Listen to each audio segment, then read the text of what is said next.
Hello and welcome to the Work Hates podcast. I'm Bron Lewis. This is Bretty Blake. Everyone has a nightmare work story, whether it is a dreadful boss, a shitty workplace, or an insufferable colleague. And if you've got none of those things, chances are you're the problem. You are the problem. Today we are joined by comedian, TV personality, and Australian sweetheart, Judith Lucy. Hello. I would have done all the jobs at some point. Yes. 75 years in the business. 75. Don't look a bloody day over 20. And as you know, most of it's hustle. Hardly any of it's the actual work part. Yeah. Is it? Yeah. That's what I've been getting it wrong. I've been working too hard like a fuckhead. And you've missed the hustle. Yeah, I'm bad with people's names as well. I'm not You good at hustle a working. lot. You don't need the name though. You're just like, it's so good to see you. Yes. You are very personal. You make, this is one thing about you, Julia Morris, that you do. You walk into a room and everyone feels like your friend. Oh, it's because I'm Dory. They could possibly be friends, but I don't remember.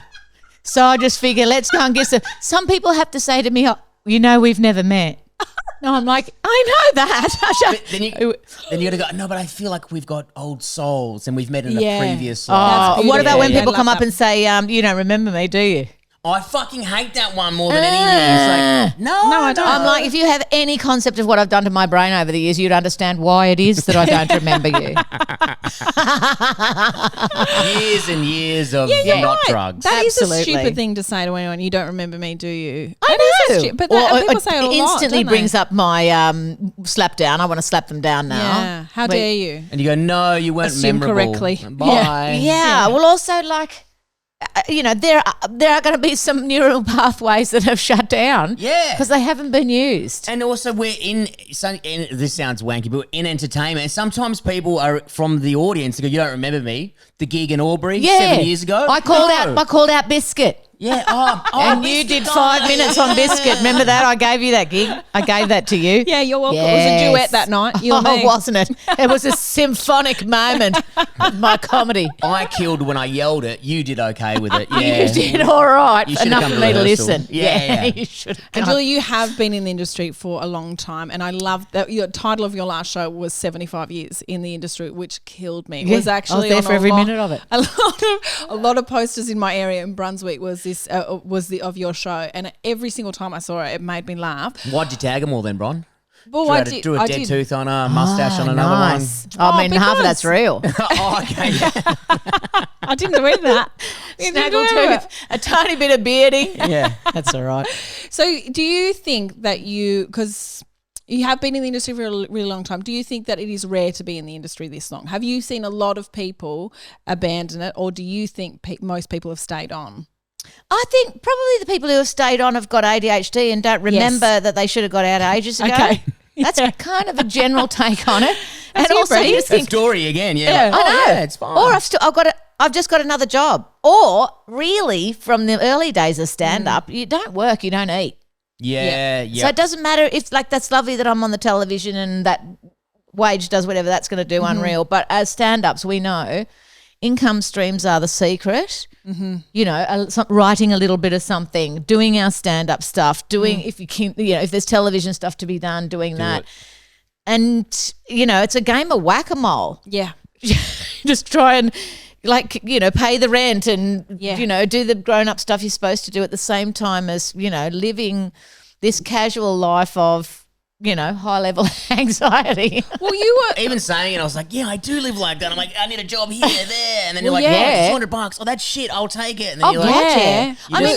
mean, when I lived in London, I essentially went to London and started my career again, as we do when you change countries. And I do gigs where I'd be travelling for 2 hours on the train, and then they were like, you know what, not everybody turned up. So tonight your share of the gig is £17. Oh my God. And well, well, it cost But me you do $47 it. to get here. Yes. But you do it. But you do it. Brady and I were talking about this recently. So we Yeah. are probably we've been not 75 years in the industry, but we both accept some pretty ordinary gigs every now and then. But we're like, if I didn't accept all those little gigs, that's the little ones that pay most of my stuff. Like I'll get on the telly every now and then, but that's That's a not the fraction. consistency, No, is it? No, it's absolutely. The gigs, it's a $200 gig. So I Also, have it's to the keep it's the doing. £17 gig where somebody's like, I saw you that Yes. night and we wanted you for Yeah. our company because you talked Great. about blah, blah, blah, and we thought that might be perfect. Every gig does kind of feels like it launches another little gig somewhere, and Correct. the build is all about it. But you I know. also feel like TV. I mean, you've been doing it longer than me. I don't think it paid what it used to. Or it's not as scalable as it used to be. Like even for an appearance, it's different when you're hosting. Obviously, I'd assume. But they think you're getting 20 grand to be on the panel show. You're like, man, I get like 2 grand plus it's 3 days of my life plus writing. I'm like, it's a fine amount of money. Someone said to me the other day, how come you don't go on to Have You Been Paying Attention? I'm like, because it's so much work. They're like, work? You just sit there and press the buzzer. Oh You're my like, gosh. mate, the empty vessel that sits above my eyes needs filling before I go onto the television and pretend like I know stuff. Yeah, I don't think they realize the work that goes in behind it. You know what I mean? And it's stressful when a fucking camera's on you and it's like, be funny now. Yeah, and you can't do a gig the night before. So you like the day before, you are prepping and you're like, okay, I've got to get this right. And it's great when you're on, but you also don't have control of the edit. So the edit, you were like, they've cut. Brady and I were talking about this before we started one of my best recording. jokes. I was so good. I can't wait to see it. Yeah. Here it comes. Here it comes. Oh, I didn't just- make it. I know, and you're like, damn it! And then you're like, I think I actually did my career a disservice by going on that one. And you go, I can't. So there's such little control you have over it, and it's a lot of time. We like to be fresh, spontaneous, and natural, so we're going to send you all the information at 9 p.m. the night before so you can have a panic attack and no sleep before you're on TV, but we want it to look good. I did a big grown-up corporate about a week ago, and I had that moment where everything was in place. It was unusual that they didn't want a briefing call. There's normally a briefing call where they ring and they're like, you know what, the most hilarious one, of course, always is, please, would you mind not swearing on the night? Fuck off, cunt. I say that on the phone. I mean, absolutely fuck off, cunt. Yeah. Fuck off, cunt is what I want to say. It's what I'm basically thinking. I think it's like the dollar signs in my eyes literally are saying FOC. Yeah. And when they say don't do it, like, I don't know about you, I'm a child. I'm like, I'm fucking doing it. Oh, I'm doing it. Try and fire me now. I don't do it now because I'm just like, anyway, so I arrive at the gig and just nothing was how – I feel like if you're going to make a cake, you've got all of those ingredients, the exact amount of the ingredients, and then they go into the oven and then they will make the cake provided that was all right? Great So we get to the gig – the stage is not lit up enough. So when you're hosting, like I say, an awards night, I can't read any of the information because you haven't lit the stage properly. Then there's this going wrong, that going wrong. Oh, you'll be fine. One of them said, Peter Hellier did it last year and he was fine with no introduction and no music. Oh, good. I love it when they say Oh, that. it's so nice. Oh, Yeah, I'll call great. him now and just double check with No, him. you know what It was I the go? worst gig ever. I'm not as good as Peter Hellier. I'm just more expensive. So, unfortunately, that does have a length of truth to it. But there's a very, very specific recipe, is my point, to get onto the stage and to actually bring the magic that we bring. And any one of those elements falling over is quite a mental health adjustment to get to the bit where I'm not fucked off. I'm feeling fun, guys. Yeah. Yes. I can't wait to get up and entertain these it's gonna people be who can't beautiful. even respect the process enough to not have me changing over a toilet. Yeah. Oh, jeez, Louise. I'm like, is my dress going to fall in the toilet? Oh, God. It might. Peter Hellier's had- never did. Peter Hellier's dress never falls in the He toilet. doesn't even need a dress. That's the joy of Peter. He just chose to wear one because it was funny. It was You a football can, you club can't. I mean, absolutely no judgment at this point, but he does look good. He looks good in a dress. In the mid-length, he's Oh my got a God, lovely he's got calf. beautiful legs under those jeans. You don't see a lot of it, but I've seen Spectacular. it. It's So it's quite an unusual job in that there's a lot of other people's contribution that can make or break that gig. It's not even just turning up, getting up and being like, hey guys, here I am being hilarious. You're like, fuck, I'm gonna have to push this shit down. Even if you saw Taylor Swift's probably one of the biggest artists in the world right now. If you saw Taylor Swift at an RSL with no lights, no good stage lighting, the whole room's lit up, her guitar's out of tune, and you'd be like, she was shit. You're like, no, because she needs all the elements with her. You need the rooms, the attention, you need the light, you need the microphone. Or you get it needs to feel like an event. You get the weird flip of, you're way too good for this venue. What are you doing in this venue? So then the crowd are a bit confused by you being there. It's No one's ever assumed one's that ever about thought that Brady of and me. I. That's not a No, problem. that's But we- furious. They're like, furious. man, you're not good enough for this shitty bowls club that's at 4 hours inland. I did a gig a week ago, and it was like a single launch, and it was mostly spoken word like just poets and dance dancers, and then they had me as the comedian, and it was a really intense gig. Yeah. So I'd said, the lady who had organised it, love her to death. It was her single, and I said, are you sure you want a comedian there? Because it was like Child Loss Month, and I'd never lost a child, and my stand-up is often about making fun of my kids. And so I was like, I'm not sure. She was like, no, you'll be fine. And there was a little bit of a serious bit in my show this year, so I did joke, and then a little bit of the serious bit, and then a joke, and it thank fuck it worked out fine. But the lighting was beautiful, the sound was right. I was introduced as the comedian, the light part of the show.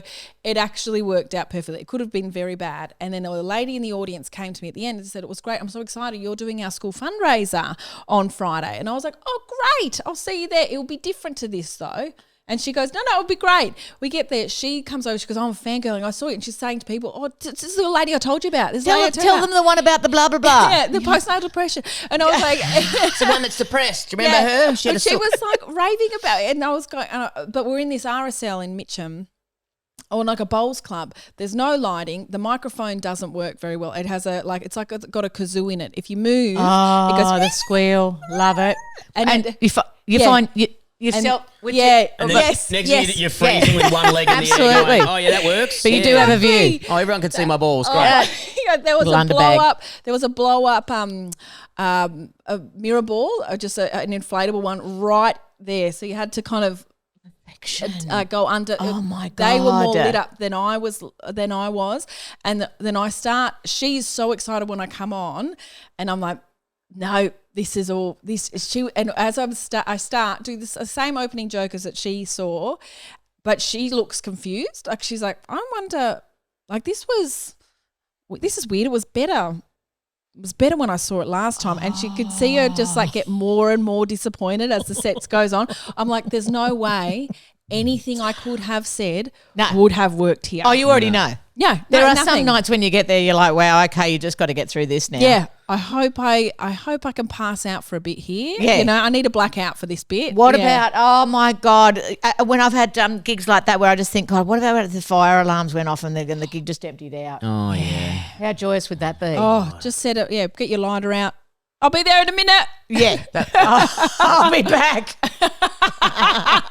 Pulling the fire alarm. Everything he goes to, a fire alarm seems to go off. I don't know. Yeah. I've stopped smoking, so you can't blame me. I know. I've got a personal heat. Yeah. That seems to send off the whoopsies. Hot I'm flashes. electric Hot and I'm flashes. radiant. That's hot flashes. What are you going to do? sure. What are you going to do? This is But misogyny. also, I mean, the series of disaster gigs, I'm sure we've all got a million different stories of, the gig should have gone fine, but my contribution. Like I remember in London many, many, many years ago, and it was a real estate company, a quite famous real estate company in London who were notorious for kind of ripping people off, and they were that company. They didn't feel like they had many scruples, and it was their Christmas party at the Comedy Cafe, and it was like an auto da fe for them. They were just like, bring out the next person to burn.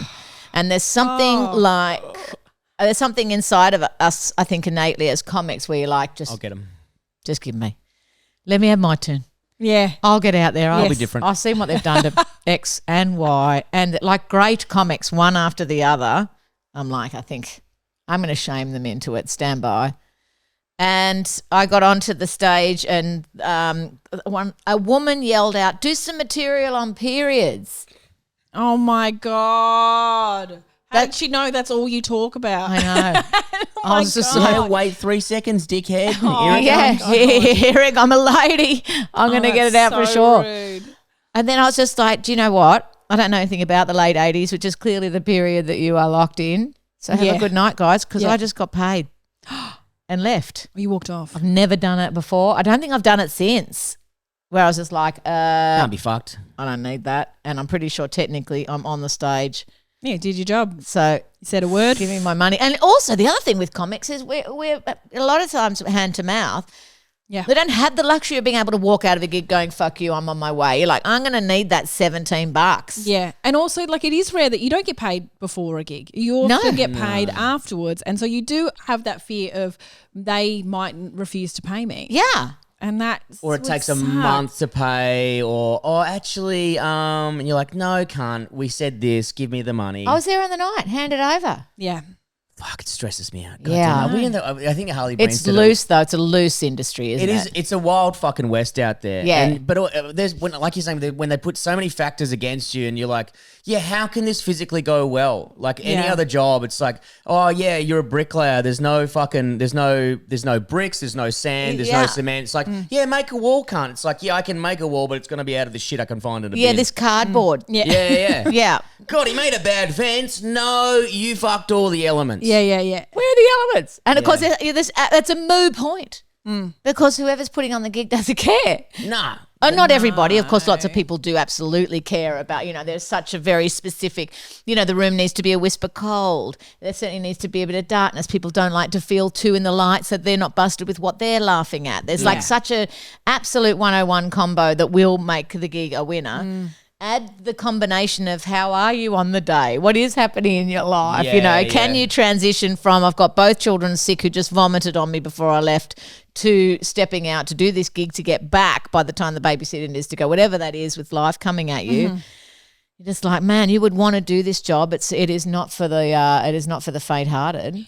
Have you ever considered, and this you don't have to answer this, have you ever considered leaving it, just leaving this industry? Just being like, no, thanks. No, because I don't know what else I could do. Yeah, right.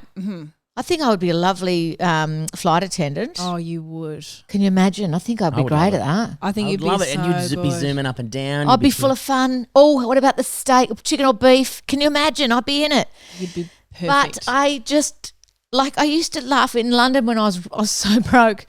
Oh my God, I was so broke. I literally got the same packet of Ryvitas and just really doled them out very, very slowly for 2 weeks and with a bit of tuna on them. I mean, waiting for the next gig to eat and to work. Mackerel.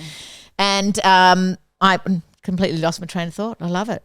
I had full brain drain at that exact moment while giving detail. There's no way I've got ADHD. No. I diagnosed you before. You're fine. But you are very, very obviously very good at your job, and there must have been moments where you're like, "Fuck this, I won't do anymore." And why I think that is because you not only have been really entrenched in like the TV industry, which it can be really cutthroat, I imagine. Yeah, notoriously disposable of women, that's for sure. God. But only of late. Only lately. Oh, right. So like for many, many, many, many, many, many years, working comic on shows like Have You Been Paying Attention, which then would have been Good News Week or something where, a vehicle for comics. And I think there was a turning point for me. I did the Celebrity Apprentice. This would have been about 11 years ago, I reckon, 12 years ago, maybe longer. I can't remember. And there was something in that turning point on the television where I just got to be myself because you're kind of in a bit of a panic on those reality shows. You don't sleep well. You don't know what you're doing. You're just like, this is me. I don't know how to hide it. Yes. And there was a big shift in the audience and in the networks that were doing the employing. And all of a sudden they were like, she is not the person that we thought she was. Let's get her on a few more things. Yeah, right. Because prior to that, my reputation was that I'd do anything. So what was the point of collaring me off for something special like a hosting role if I would just turn up and do a headstand in a nappy? But I was just like, that was my job. Wasn't that what I was meant to do? Wasn't I meant to turn up and do the headstand in the nappy and not be ashamed of it? So I'm here to entertain you. What do I need to do? I'm broke. I'll do it. Yeah, but I didn't know. So for cool people, apparently that's got an air of desperation to it. Oh, see, this is another annoying thing about comedy is like they're like, just do heaps of gigs, all the gigs, do them all because then you get better at them and like you each gig you learn something and you're like, cool, all right, I'll do that. And then you hear people go, oh, but not those ones. And you're like, sorry, not all of them. Where's the list? Yeah.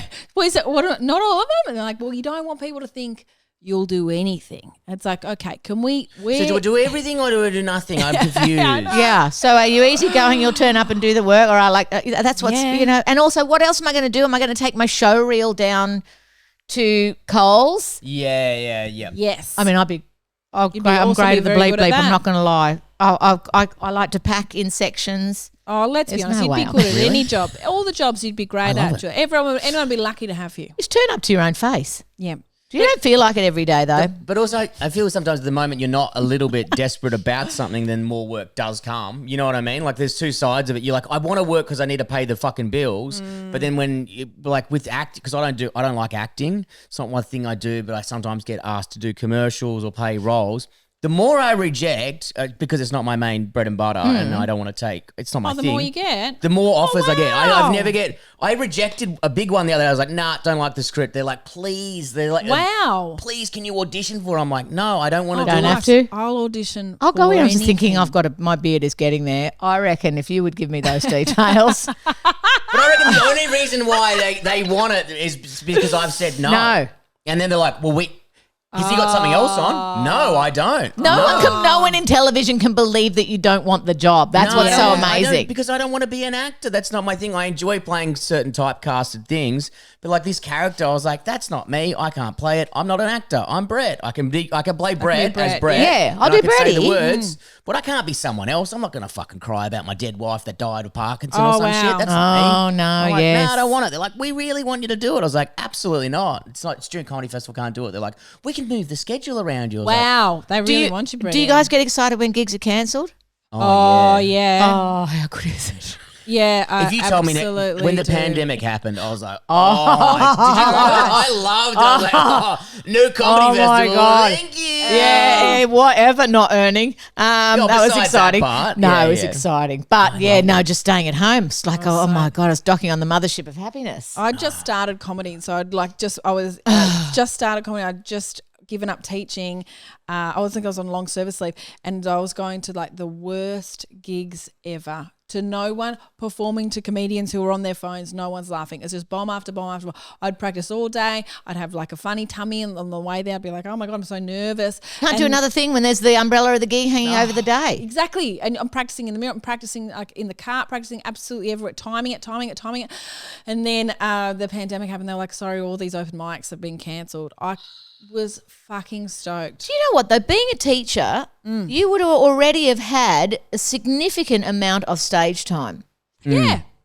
I like that. Like, so there's definitely skills that teaching gave me. That's why she still yells at her audience and tells them off. How dare you? Yes. Straight to the office. It's really, it took me ages. When someone's talking, it takes all of my entire effort. Like I will completely zone out of the joke and just go on autopilot, and my brain is going, just leave them, Ron. I It's know. not a big deal. How bad's Don't yell that? at them. Don't rouse on them. Don't turn.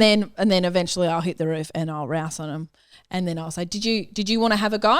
You have something to say? Do you want to cut? And it's all teacher vibe, and it almost always works. They're like, sorry about that. I'm really sorry. I was just saying to her that I was sorry. And I'm like, well, stop talking. At And the they love corporate it. gigs, they think that because all the back tables, because they're up so far up the back that you can't hear them, but it's just this wave of.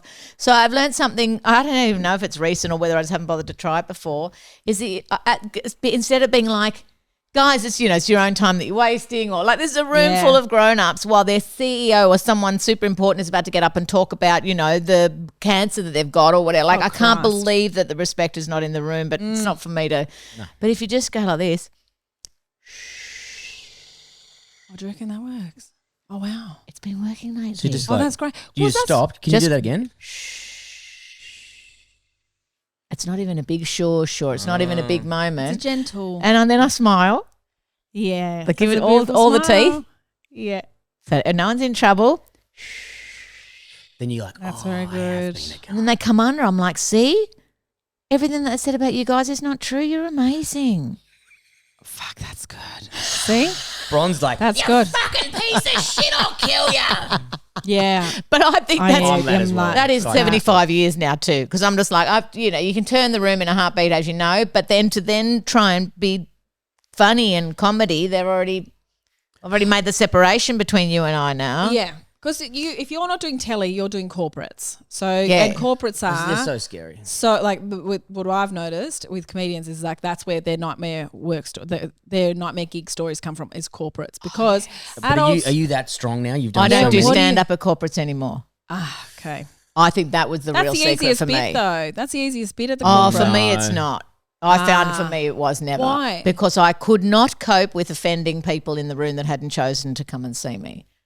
Okay. So you've got a room full of people, maybe just the organiser loves you, and now I've got to MC my way through my own gig and make a room of people who want to talk to each other about either the conference that they've just been on or that they're currently on or the awards night or whatever that is. I find time and time again over many, many years, I am not a fan of doing stand-up at big functions because it's just I mean, it's so unrewarding. Now I'm just like, no, I'll come and host your night because I can put that sugar all through the night. Sure. And then I'm happy with that. There's a series of moments to come back again. So I used to love emceeing because you're like, all right, well, if it didn't quite in that first bit, I've got another 5 opportunities to come and bring everybody on side, and they're always on side. And if you're not doing like a huge chunk of stand-up, your time when you're talking on stage is so little. So it doesn't matter if they talk through a bit. You're just like, I'm going to pretend I can't hear it. Well, also, and just sort of little gentle moments within their corporate moment that you know, it's like tickling the CEO or just I don't know, whatever, being a bit silly. Yes. That they're the moments where they're like, but I also love when people are like, just let it go tonight. There's no holes barred. So you're like, all you right. can say whatever you want. I'll bet your no holes barred and my no holes barred are two absolute polar opposites. They're like, I've got some make slurs. sure you kick into the CEO because he's only, you know. Yeah. No, I'm not going to do that. So do some material about Mary. No, I'm not going to. I love that one. They're like, oh, yeah, just give Steve heaps of shit. Yeah. What about? Give us an example. Oh, he's just boring and there's nothing really notable about him. You're like, cool, I'm going to do that. I'm going to do that bit. Yeah, I'll bring that up. I'll just do that word for word. Yeah, it nailed it. It was awesome. Especially once she was there like, don't worry, you can say whatever you want. You can say whatever you want. And I was being a cheeky fuck all night because I was emceeing, so I didn't have to do a lot of comedy. I was just kind of like bringing on, I think it was Hughesy on, there was another comedian. I was fucking around. And the lady who organised it was like, no, it's so much fun or whatever. But she organised the prizes for the raffle. And when I started pulling the piss out of them, that's when she flipped. She was like, actually, they're pretty good prizes. And I was like, all right, who wants to win a dog shit bottle of Shiraz from 2025? And she's like, they're good prizes. And I was like, the next prize, this guy's what, E97? Yeah. He's like, I won. I was like, man, you're not going to enjoy this part even because bother the next it. one's aggressive anal sex with me. And it leveled it, like they loved it. But she was like, what do you know? And I was like, you said I could say anything. You said I could say anything. Do you know, it happened to me years ago with a gig. I was asked would I go and MC the carpet for a movie premiere, right? Which fine. can, you know, as we know, can go either way. So lovely. I'm having a lovely time. They'd organised the entire thing so that I MC'd the after party as well. So I MC'd the carpet. Oh my God. And then MC'd the like an after 8-hour party. shift. But the after party was meant to be looking like a stand-up venue because the star of the movie was Robin Williams and they were trying everything they could to get him up to do stand-up, even though he had told them there's absolutely no way I'll be doing stand-up. Oh, and so they do the couldn't party convince him. in a full stand-up room. They've told me my main job of the evening is to get him on the stage. Yeah.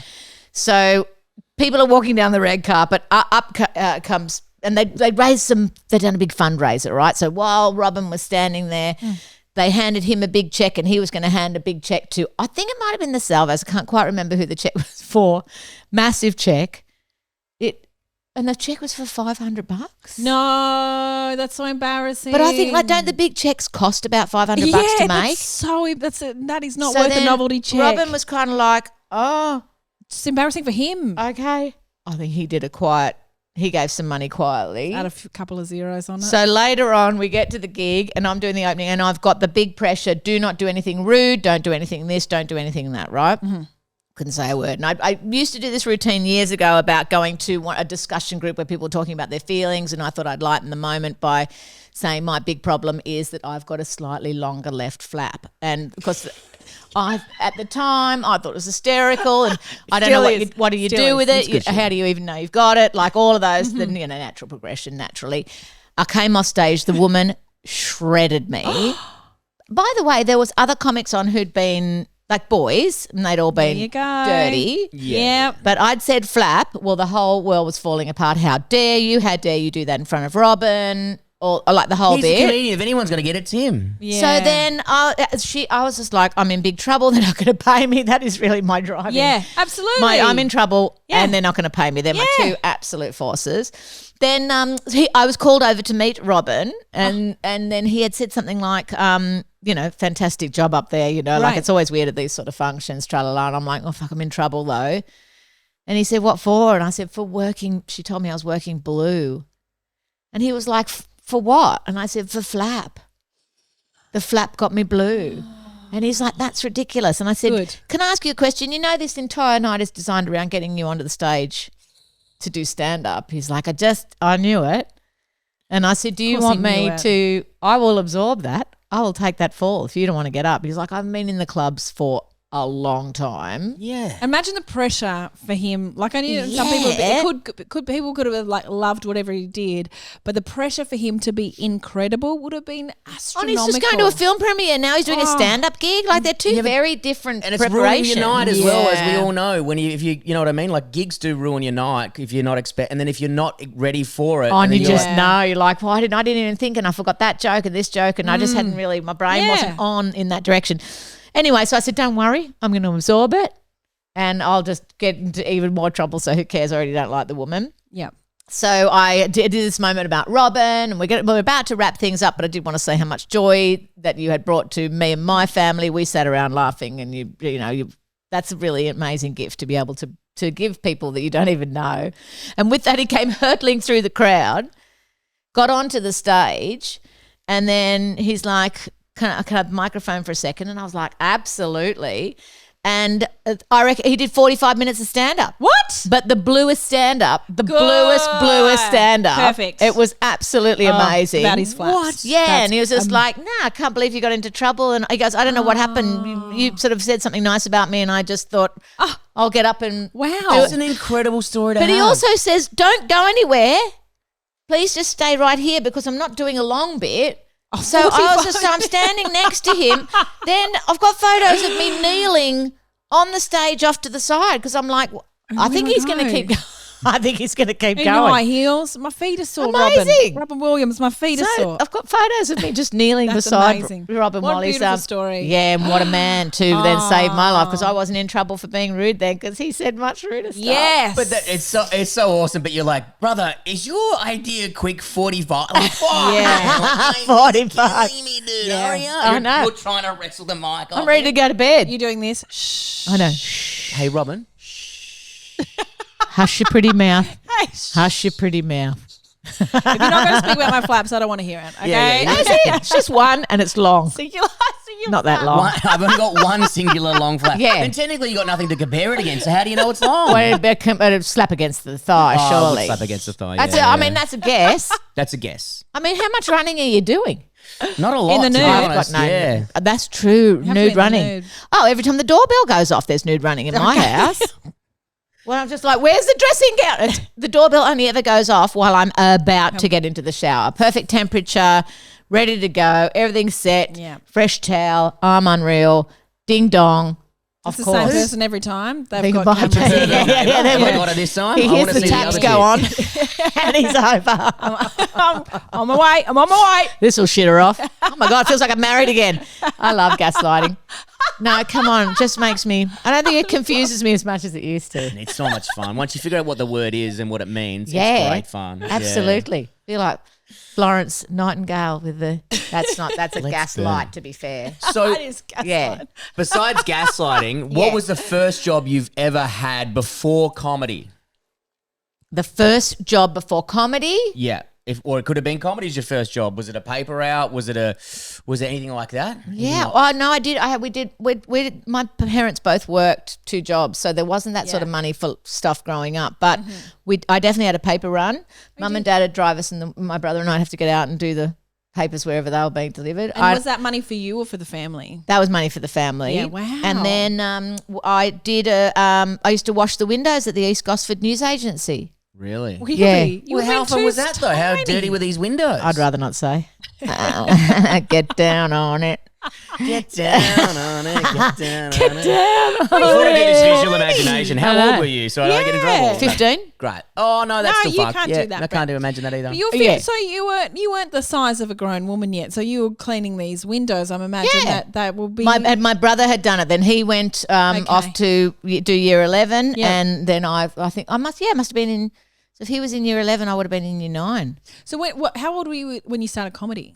19. Wow, that's so young. And stand up? Yeah, You went straight to stand up? Was it No, improv I first? worked for Club Med Singing and Dancing, and they had a thing called Flash Cabaret. Yes. And on one of the nights, when we were there working in the Holiday Village, and the Flash Cabaret was kind of stand-up moments and little sketches. And when I came home from working for Club Med, that's when a friend of mine said, you should go to the Comedy Store in Sydney and do a stand-up thing. And I was like, I'm funny to speak to.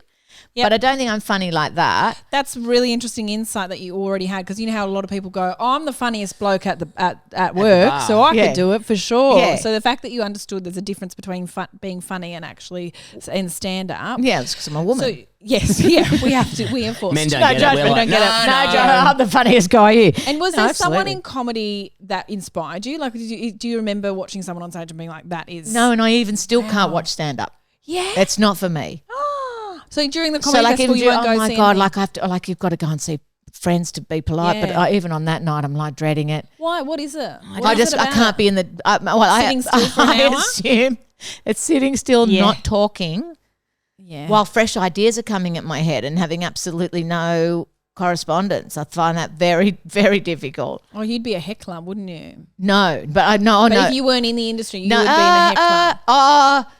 Probably. But yes, but well, back in the day, You've got that vibe. Yeah. Give you They two do mimosas. think You'd they're have some helping. opinions. They do. The hecklers, give them credit's due. They think they're helping. they definitely think they're helping. So you might, if you weren't in the industry, maybe you would have been one of those people in the audience who said, "I've actually got a funnier punchline for that." I would definitely want to be part of it, but it Yeah. is one of the main reasons why I'm not really a drinker. Aha. It's not for me, drinking. I get a bit overexcited. I mean, I've ended up on the stage at the Albury back in the day with the drag queens asking me to get off the stage. That doesn't surprise me at all. not for I me. reckon drag queens have worse hecklers than stand-up comedians. Oh, Drag yeah. queens, Really? yes. It's always drunk women who've had 19 white wines who are like, we would be friends because I have a gay friend, and then they think I'm fabulous. And then they get up on stage and they think they look amazing, and like maybe a gay guy has at some stage said you're hot, and so they get up on stage and they're like, look at me, and the drag queens are like, get Oh, off! yeah, absolutely. There is no vicious takedown like a takedown from a drag queen. It's like all bets are off. I'm like sitting there behaving myself. You You're like, have to. They're scary people. Do you know And what's they're missing? quick. Seeking validation. That's what's missing, I think. I've only just thought of it this second while we're talking Wait, about so you it. think the drag queens aren't seeking validation? I don't feel like drag queens are seeking validation. don't That is a need it. full performance. You're right. Whereas as comics, there is still an element of please like me, or I hope you get this one, or if you love this one, I can't wait for you to hear that but joke because you're going to love it. Yeah. But most drag queens are already in that space of being a bit sassy and fucking Definitely. a bit burny anyway. it's- So if you get on and they call you a fuckhead, you're like, yeah, I want to be more like that. Yeah, I but wanna they're not- be- if you come from a place of stand up, it's like, hey, this is fun, and blah, blah, and then you're like, get off the stage, you fucking cunt. You Well, can't flip. the early days of stand up for me in, late 80s, early 90s, there weren't as many women. There was only ever one woman on the gig, which hasn't really changed that much in that Yes, I was time. desperate to ask you about this. Can you tell me what you've noticed? And you can go into as much detail or as little detail. Can you tell me what you've noticed as a woman in comedy from when you started to what it is now? Most of the male audience were just like, fuck, let's just wait for this to be over, is how it used to be, Yep. I feel. Still like that sometimes, let's be honest. Yeah, that's from the stupid people. Yeah. God love them. But this was from everyone. Okay, it didn't matter where you were. Yeah. Oh, God, they're going to do How some does- tampon stuff. You're like, Oh, God, how'd you tolerate it? You get onto the stage and people, I remember doing a late show at the Comedy Store and someone calling out, show us your blood hole. Oh, my That God. is fucking rad. Brett, which gig was he at? Oh, my God. Man, that not even is- I have heard blood hole before. How good's blood hole? Yeah, I thought you were going to go with axe wound. No. Axe wound people show used us to your yell. blood hole. Blood hole. I'm like, there's something in me that's just gently tempted. To show them your blood Yeah, hole. because I'm like, you know what? You'll never ask for it again. But it's also such a visual. Yeah. Like it's Move real. the left flap. Well, and also you'll these see it. days, you've got there's security in the venue that if someone's being super Yeah. disruptive, now we understand that it is it's the stock and trade of the wordsmith. Yeah. It's all about the words and the way the words mean. We're not. I can't even think of an example. I was going to say Jerry Lewis, but we're not. Physical in that, like it's not the physicality that's making the laughs. It's the trick of the words that's going to hopefully make you laugh, or that you don't see the joke coming. So that's they just weren't There weren't as many women who had been on up until that point, so audiences weren't as used to listening to the female point of view. Then there's the old school moment of, oh, God, the woman's just lecturing, but the guy's opening up and giving us a sensitivity. So, and also for a long time, men and women, mostly men, were told not to laugh at women. They were told not to. Don't laugh at. How dare you make fun of a woman? In society. So there's an element of like, women are to be respected, and women are to be, and here's this woman who's just swearing and being unladylike. That was the other thing that used to drive me nuts, was the unladylike. You're like, listen, I don't know how much more like a lady I am a lady. This is it. I still this is all you're going to get. Judith Lucy's set on the gala when I was younger was the first time I saw a woman do stand-up. And I remember her talking about drinking beers and hiring a male escort or something. And I was like, amazing. I am in love. Yeah. Like I could not stop talking about it all the next day at work. Yeah. Like, man, and ever since then I've like, she's still one of my top threes that I'm like, I'm obsessed with her. She's She's incredible. The first time I saw. There were many women, not that many, but there were women that had gone before me to take the first absolute, as I say, auto-da-fe flaming. Who was your generation before There was like Saturday Rosenberg in Sydney. There had been Mandy Salomon. There'd been the brains left the building right now. But also there wouldn't have been many. So even if you remembered all of them, you've probably just named them. Absolutely. There wouldn't have been There weren't that many. And those and I think that, once you do have a family, it is difficult to get out to venues. Yeah.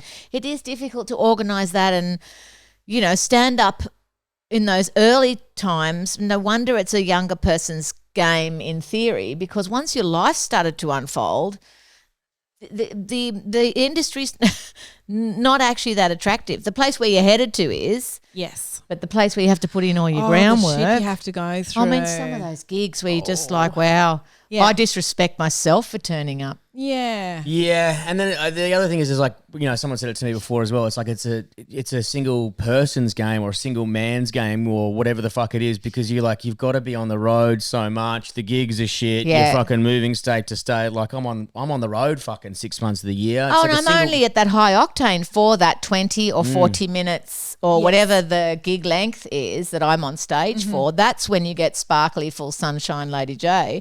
The rest of the day you're going to get a bit of a panic about that gig coming. That's the version of me you're going to get while I sort of tick list through my life, get the jobs done. Do you think that you have now, when you have gone through, because I'm reading Judith Lucy's book at the moment, she mentions this part where when she first started comedy, there was a union, and the international comedians who came over, they had to have, I think it was like 2 Australian people to support them. Okay, they had to. It was in order to get more people to support Australian comedy. So she said the way that she would get gigs is because she had to be a support person, and she said they wouldn't choose her, they just had to be a woman as well. So she would get all these gigs by default, but she said the audience who were paying to see the international star got to not only see like 2 Australian comedians they didn't want to see, but one that happened to be a female. So she was up against it every time. She said she walked out on stage and she would often people would yell out, "Shut up," as she started talking. It's like, oh, okay, how on earth am I going to win this back?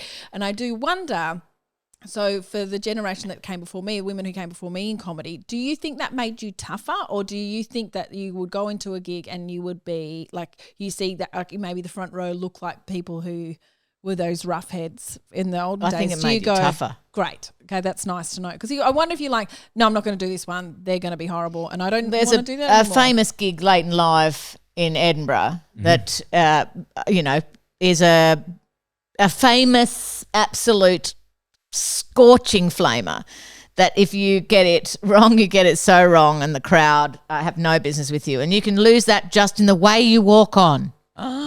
It's that gig. Oh, my God. But if you kill it, yeah, then you're practically lifted up on shoulders for a Palm Sunday. Like right. It is like nothing. And you would have sold out your run from that spot. But in that moment, you have to be like a guy, I guess, or like a very hardcore version of yourself.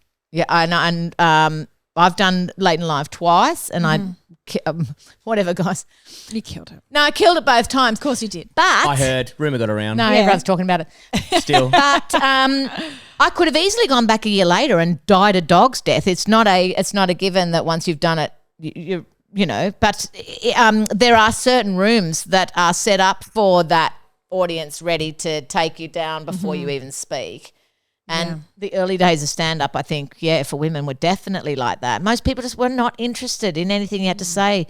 Do you also think, because a female came in, we were having a chat about this, and I don't know if I'm going to articulate this right. She felt it's like certain rooms she avoids because they're that type of battle, and it's making her go to the audience and become more aggressive, where she doesn't want to be that style of comedian. She likes to sit back and the audience comes to her. So she selectively doesn't go to specific gigs because she doesn't want to have to do, be on the back foot and be like a man and destroy the audience. She wants to be her in her own space. Do you feel like sometimes those gigs, back in the day also, you felt like you were more shaping to what the audience wanted as opposed to being yourself? It took a bit longer to find yourself? I was so wordy in my early days of stand-up and as a storyteller, and always making fun of myself. So there wasn't just the punchline at the end of the story. There was loads of little word depth charges the whole way along the way. So you needed to be listening. So if you already weren't interested, I was not going to be able to collect you along the way. Okay. Because you're already just like, fuck, this woman's boring. Or, and you're like, well, so the aggressive side of things came in to almost to shock the room into coming with you. So if you got that first laugh, that first big laugh would make other people go, oh fuck, people are laughing, what is she saying? I didn't but that was also, there was absolutely no security in the room to tell anyone to be quiet. I'm happy that I had those early days because you just had no choice but to absolutely control the room yourself. And I think when you were talking before about doing every gig, do every gig, even the worst ones, the good ones, or whatever, it's so that it's so inside of you when you're on the stage, your instincts do the driving. Your brain doesn't even do the driving. You already know, like I know changing my volume really helps at different times. There's certain tricks that I wouldn't even be able to list them off, but I know that I do them now because I know when the room's starting over there. So half the time, if it is just a drunk person who's trying to be sweet, like these days, instead of doing the full, like, if cocks had wings, your mouth would have landing lights. Absolute slay down. Good shit, yeah, love it. These days, I'll just be like, hello. Yeah. Anyway, so as I was saying, but that's because people are choosing to see me. I'm not going into a room that hasn't chosen to see me. That's the career turnover of that next paradise. Oh my God, it is paradise on earth. And you don't feel like you have to be on the back foot doing. You can just be like, oh, this is my show. You're here to see me. I'll do it how I want. There's a really distinct difference in an audience that's come to see you as opposed to then going into the clubs and just I want to try this material or do that. And I think there's a great joy that's afforded to you if you've been on the telly as well, because then all of a sudden you're like, I already know this person. I already know I trust them. I don't have to enter into this first 4 minutes of do I even trust that they are not going to bore me or say the wrong thing? Or these days, the audiences are like, are you racist? Are you any one of the things I think that you could be? Are you a misogynist? Are you a this? Are you a that? Are you just a casual? And now I'm in old white woman territory. Yeah. You're in a new battlefront, I mean, I'm looking forward to the bit in my 60s, which is, in the next couple of years, where they'll be like, I didn't know old people spoke like that. You're like, oh, we fucking do. Get on a hot standby. Now check out my big flap. I mean, there was hardly anyone I didn't root back in the day. I had to go. Anyway, it's nice to see those changes. But yeah, you're so right. It's like when an audience is there to see you, you're like, oh great, half the battle is fucking done. But when you're thrusted on a pub, you're like, everybody look at me. Yeah. I'm funny, please. Well, most of the time they're just like, we just wanted to continue drinking and talking. We didn't even know there was a comedy night on the tonight. worst ones. Yeah. That fucking stool in the corner and that light, that didn't give it away.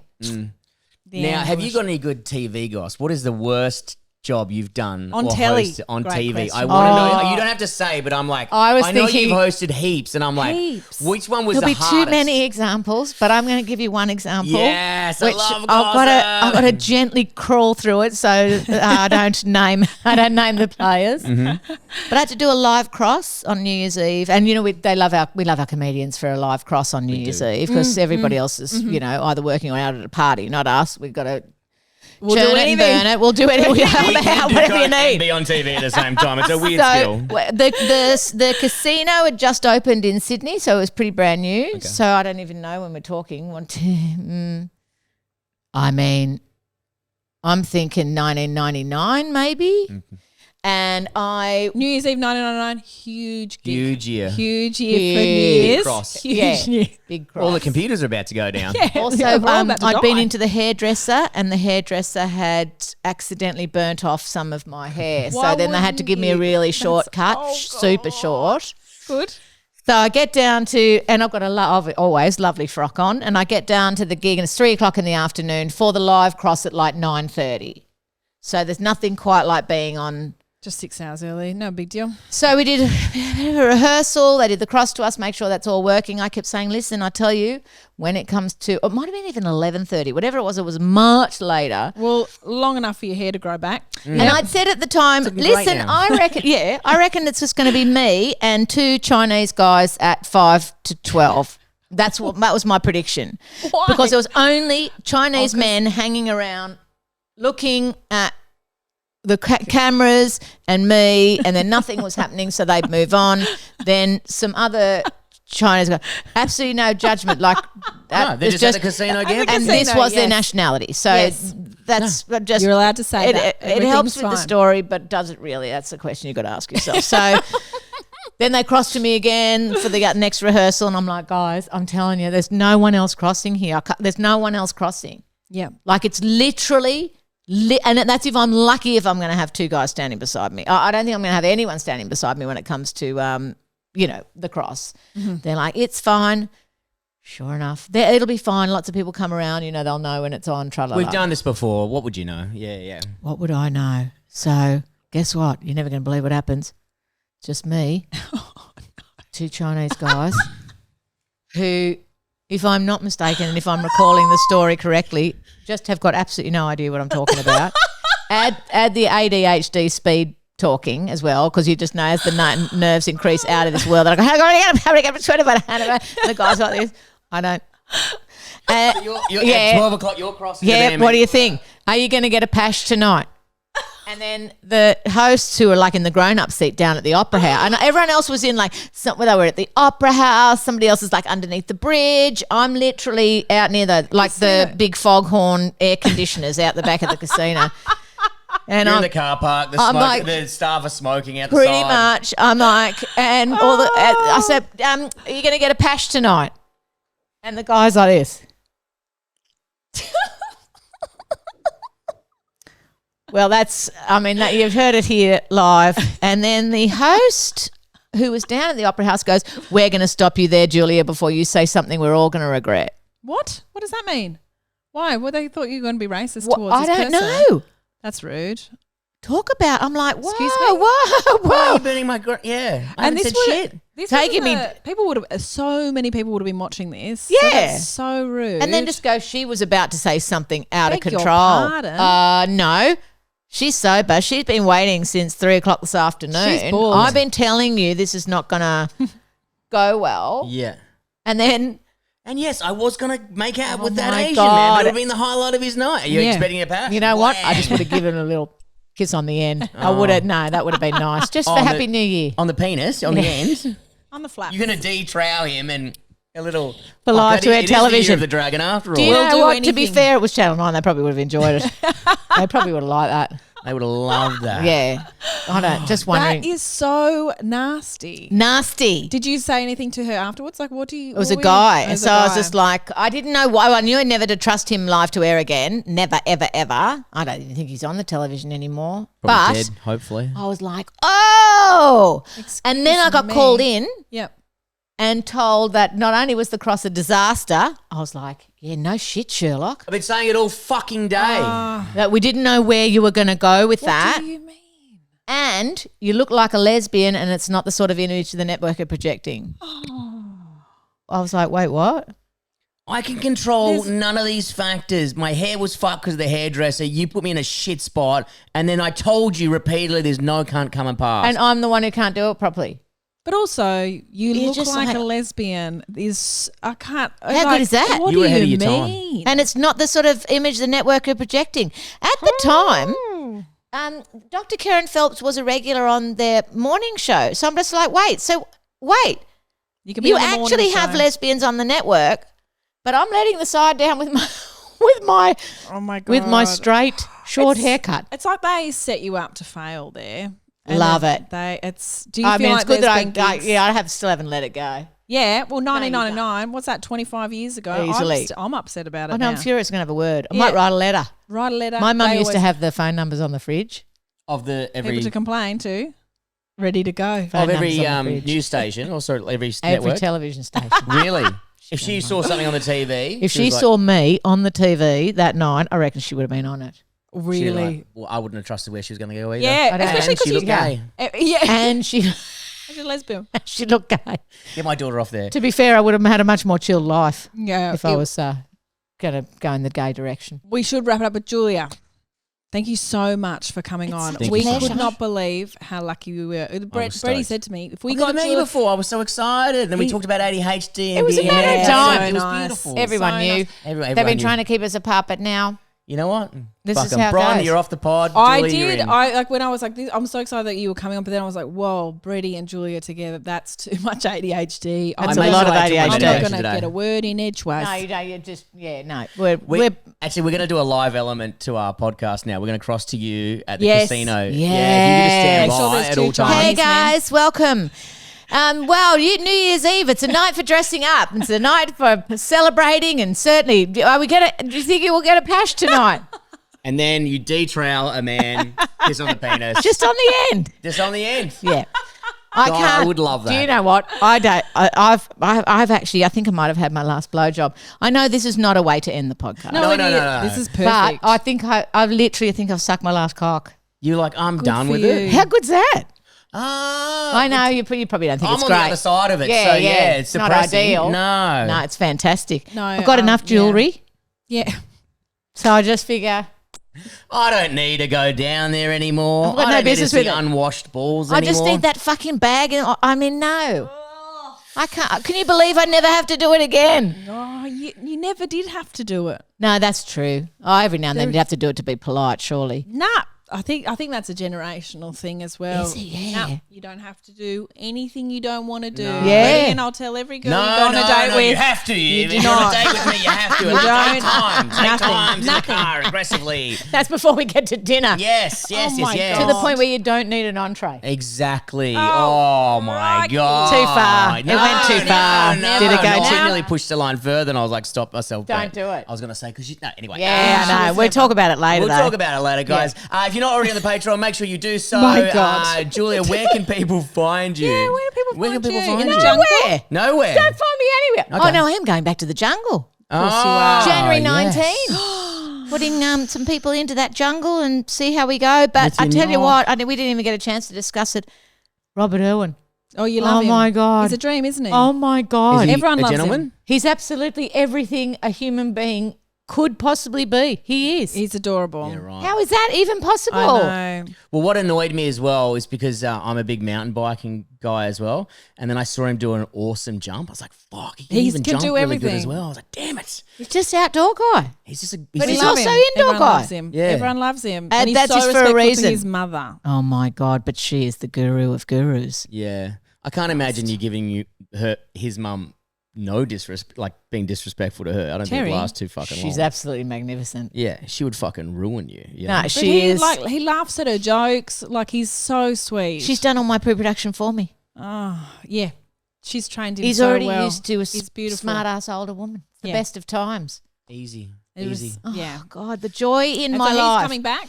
He's coming back. Off we Fantastic. go. You Can't two are wait. best friends. We are literally besties. I don't know if he love knows it, He knows it. but I know it. Ladies and gentlemen, thank you very much for joining us today. Loved If it. you're not following Julia on all the socials, make sure you do so. I Anyway, mean, if I'm you're not on the Patreon, I don't move a lot on the socials. don't, that's up And to then you. I have a big burst and then I forget. Yeah, you do. And that's good. Yeah. Sometimes that's all you need. That's I all you follow you. need. I love it. That's all you fucking I love you. You're the best. well, thank you very much for joining us, guys. Have a lovely day. Thank Bye. you. I've been fired from a lot of places. I've been fired from so many places. I went into the class one day, real bullets, like real bullets. Kill me.